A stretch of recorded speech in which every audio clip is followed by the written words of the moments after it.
গতকালের পর আজ ফের ইডি দপ্তরে হাজিরা কল্যাণ শুক্লার। গতকালের পর আজ ফের হাজিরা কল্যাণ শুক্লার। সিজিও কমপ্লেক্সে শ্রেয়া পান্ডে ঘনিষ্ঠ কল্যাণ শুক্লার হাজিরা। জমি সংক্রান্ত মামলায় কল্যাণ শুক্লাকে জিজ্ঞাসাবাদ ইডির।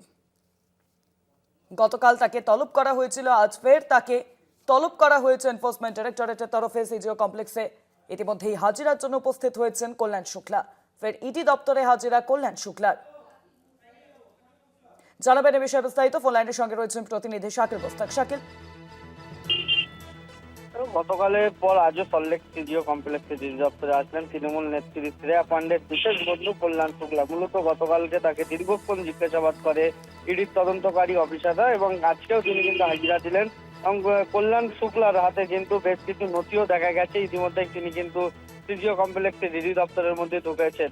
মূলত সোনাপাপ্য মামলার আরবানা ফ্ল্যাটে তল্লাশি করা হয়েছিল এবং বিপুল পরিমাণে তার বাড়ি থেকে জমি জালিয়াতি নথি উদ্ধার হয়েছিল এবং একাধিক লেনদেন সম্পর্কিত নথি দেখে এবং দেখা যায় তার পক্ষ থেকে। এবং কল্যাণ শুক্লার বাড়িতে গিয়ে কিন্তু 10 লক্ষ টাকা আর নগদ টাকা এবং সোনার গহনা পাওয়া গিয়েছিল বিপুল পরিমাণে। এবং সেই বিষয়ে কিন্তু গতকালের পর আজকেও কিন্তু তাকে জিজ্ঞাসাবাদ করা হচ্ছে।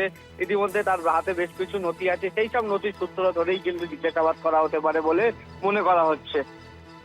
অনেক ধন্যবাদ তোমাকে শাকিল। ফোন লাইনের সঙ্গে ছিলেন প্রতিনিধি শাকিল বস্তাক।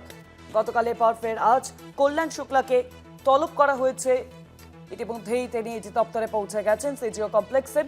জমি সংক্রান্ত একাধিক মামলা, সেই আবহেই শ্রেয়া পান্ডে ঘনিষ্ঠ কল্যাণ শুক্লাকে তলব।